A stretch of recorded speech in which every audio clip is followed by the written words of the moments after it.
Voilà le dosage direct. Pourquoi on dose une solution? Donc, le dosage, pourquoi on dose une solution? Le principe dosage, c'est la détermination de la concentration d'une espèce chimique dissoute dans une solution. Principe dosage, pourquoi on dose une solution? Le principe, c'est pour déterminer la concentration d'une espèce dissoute dans une solution. Regarde ici, principe dosage.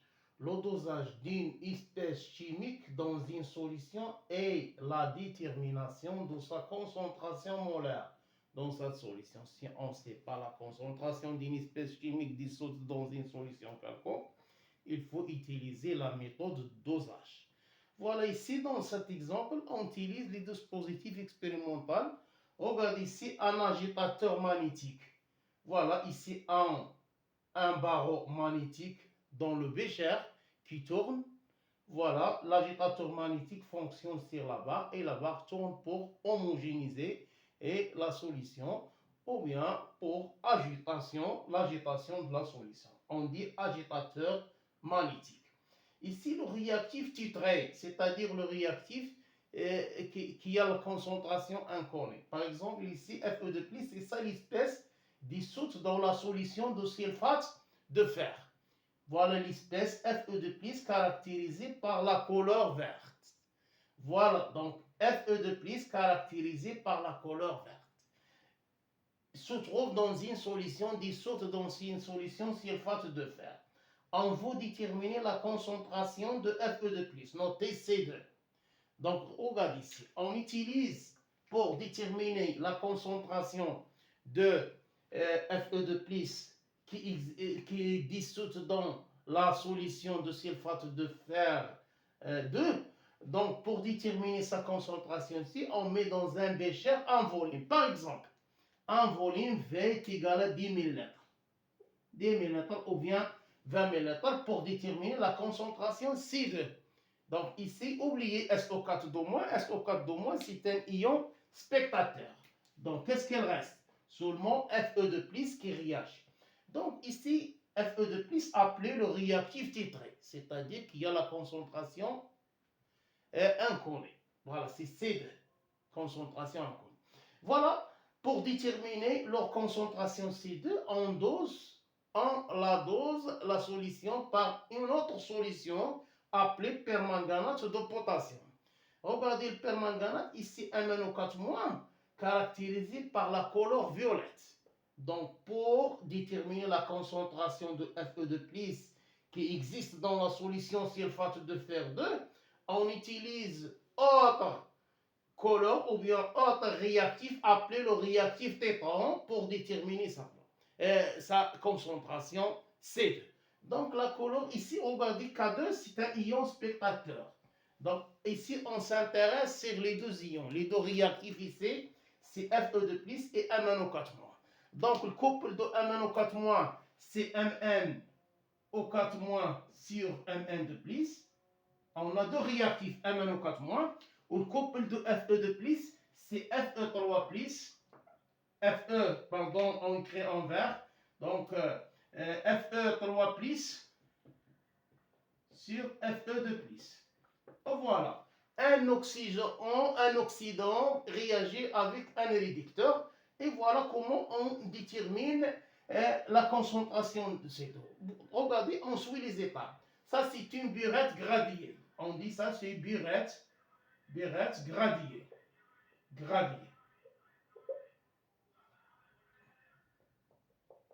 Burette gradiée. Ça, ici, existe dans le burette, c'est le réactif tétran, c'est le permanganate de potassium. Ici, le réactif tétra est le sulfate de fer qui existe dans le bécher. Regarde ici, on a un barreau magnétique. Ici, un agitateur magnétique. On ajoute progressivement. Regarde ici, on ajoute progressivement jusqu'à quoi? Jusqu'à l'équivalence. Et comment on repère l'équivalence? Ici, on a des méthodes comment on repère l'équivalence. Qu'est-ce que ça veut dire l'équivalence? Ici, on trouve dans le milieu réactionnel, on dit que le milieu réactionnel est stéchiométrique. Qu'est-ce que ça veut dire stéchiométrique?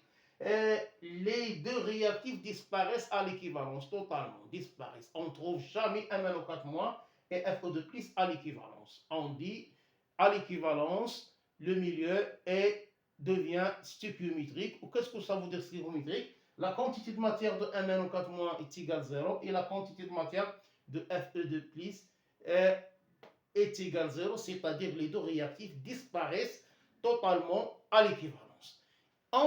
Donc, on repère l'équivalence, mais comment on repère l'équivalence? Ici, on utilise les couleurs. Jusqu'à la disparition, on ajoute progressivement jusqu'à la disparition totale de la couleur verte. Donc, jusqu'à la disparition totale de la couleur verte. Ici, on repère l'équivalence par le couleur. On repère l'équivalence par la suite, on repère par un pH mètre. Oui, un appareil appelé le pH mètre. J'ajoute directement jusqu'à variation spontanée de pH ou bien par conductimétrie. Première vague, pour les élèves de première vague, on a deux méthodes. On utilise une cellule de conductimétrie. On ajoute progressivement jusqu'à le changement brutalement ou bien spontanément de quoi? De la conductimétrie sigma. Ou bien on utilise la couleur. Regarde ici, on ajoute progressivement. Si on ajoute un MnO4- réagit avec FO2+. Donc les ions FO2+ disparaissent. Voilà, disparaissent. Et voilà, on ajoute les ions MnO4- violettes, réagit avec les ions FO2+. Donc les ions apparaissent successivement. Voilà, disparaissent, jusqu'à que quoi? La première goutte qui reste violet, qui reste dans la solution.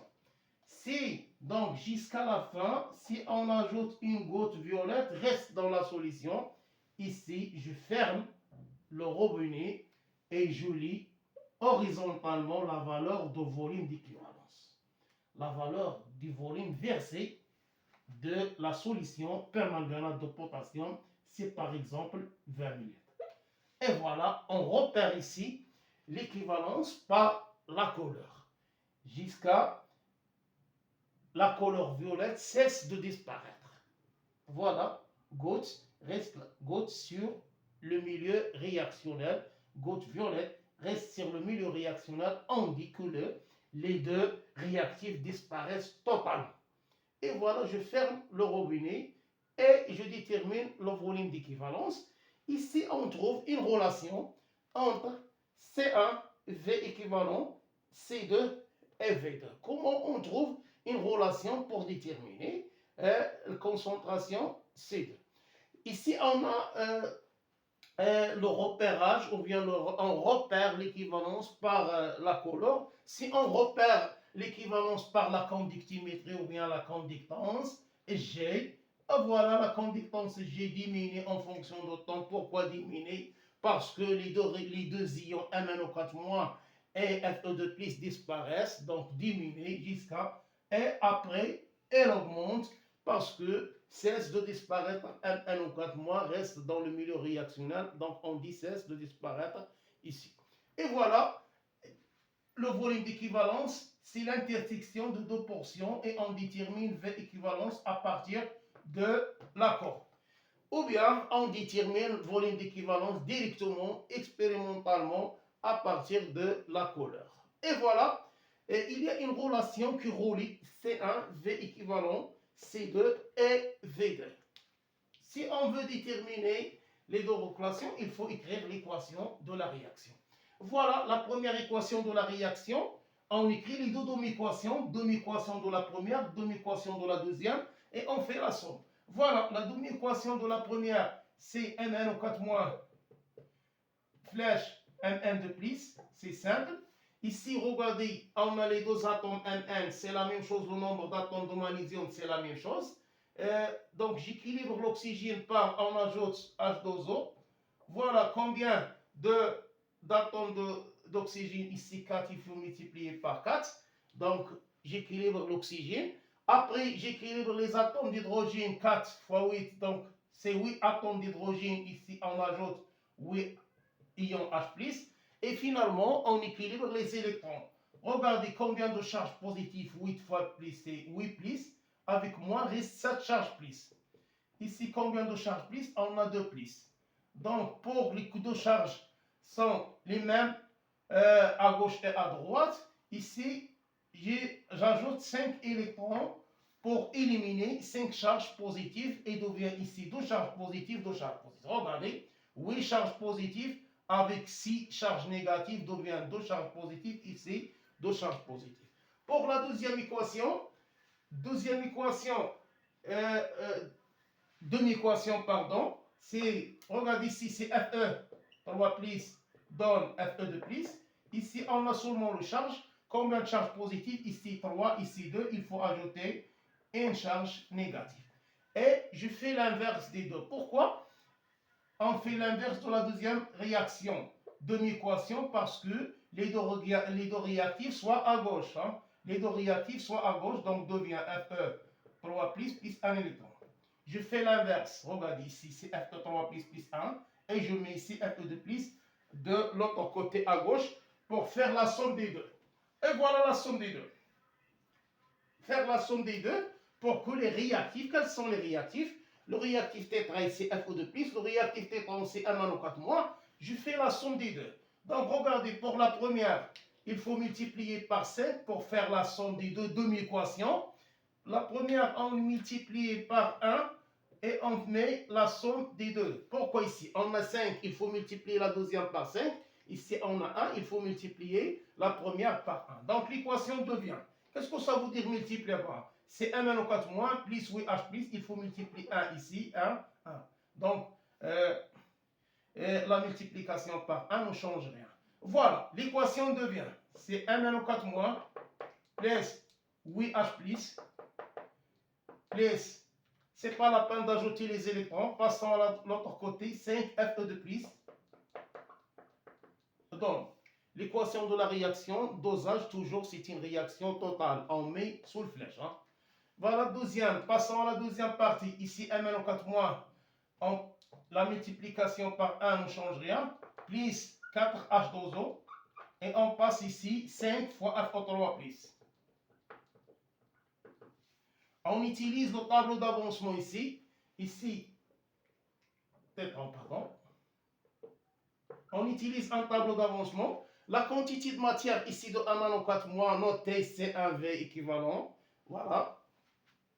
C1V équivalent. Ici, initial, à l'état initial. Toujours, 1-4 moins réagit avec 5 ions de Fe de plus en milieu acide. On met ici excès pour le milieu acide. Donc, c'est ça. C'est joue le rôle d'un catalyseur qui active la réaction entre 1-4 moins le réactif tétra et le réactif tétré. Pour la quantité de matière de la deuxième, c'est quoi? Fe, c'est C2 fois V2. Notez ici C2 fois V2. Ici, C1 fois V équivalent. Toujours C fois V dans la quantité de matière. Passons. Ici, 0, 0, 0. Donc, à l'équivalence, on a ici deux lignes. L'état initial et à l'équivalence. Ici, c'est l'état initial et ici, à l'état équivalent. C'est C1 fois V équivalence et moins X équivalent. L'état à l'équivalence, ici, le tableau d'avancement de dosage, toujours, on met deux lignes. Première ligne, l'état initial. Deuxième ligne, c'est l'état à l'équivalence. Ici, on met C2, V2. Ici, on met moins X équivalent parce qu'ici, on a 1. Ici, moins 5X équivalent. 5X équivalent pour la deuxième. Ici, c'est X, 4X, ou bien on met pour l'eau XC, c'est la même chose. Ici, c'est 5X équivalent, équivalent, équivalent. Mais on s'intéresse seulement au réactif. On s'intéresse seulement au réactif. Regardez la définition de l'équivalence. À l'équivalence, les deux réactifs, la quantité de matière des réactifs vaut 0. Donc, c'est-à-dire, qu'est-ce que ça veut dire? La quantité de matière de 1-4 moins à l'équivalence, c'est quoi? C'est C1V équivalent moins X équivalent égale à 0. Simple. Deuxième équation pour la deuxième, c'est C2, V2 moins 5X équivalent est égal à 0. Voilà, la quantité, la définition de l'équivalence, c'est-à-dire les deux quantités vaut 0 à l'équivalence, implique que X équivalent ici, à quoi est égal à X équivalent? C'est C1 fois V équivalent. Simple, X équivalent, c'est C1 fois V équivalent. Pour déterminer X équivalent, c'est une équation de premier degré, c'est simple. X équivalent, deuxième X équivalent, c'est C2 V2 divisé par 5. Qu'est-ce qu'on déduit ici? X équivalent est égal à C1 fois V équivalent, ou X équivalent est égal à C2 fois V2. On déduit quoi? Que C1 fois V équivalent est égal à C2 fois V2 sur 5. Là, on connaît ici, donc on détermine C2. Pour déterminer C2, à partir de cette expression, C2 est égal à 5 fois C1 fois V équivalent divisé par V2. 5 fois C1 fois V équivalent divisé par V2. Application numérique, voilà, 5 fois C1, le C1 c'est 10 à la puissance moins 2, fois V équivalent, par exemple ici on a 20 millilitres et V2 10 millilitres, je simplifie le millilitre par millilitre, je trouve. Donc je simplifie 10 moins 2, 10 moins 2, 2 fois 5, c'est quoi? C'est 10, au 10 fois 10 moins 2 est égal à 10 moins 1 mol par litre et on détermine la concentration de C. Toujours, on ajoute progressivement jusqu'à l'équivalence. On ferme le robinet. Comment on détermine l'équivalence? On repère l'équivalence. On repère l'équivalence par le color des deux réactifs, ou bien par la conductimétrie, ou bien la conductance, ou bien par le pH mètre. On utilise pH mètre. Donc, concernant les élèves de première vague, le conductimétrie et le color. Pour les élèves de deuxième bac, on utilise le repérage par le pH mètre. On utilise un pH mètre et on utilise par détermination par le pH ou bien par un indicateur coloré. On utilise un indicateur coloré ou bien par le pH. C'est-à-dire, on utilise réaction acide avec inverse. Et voilà.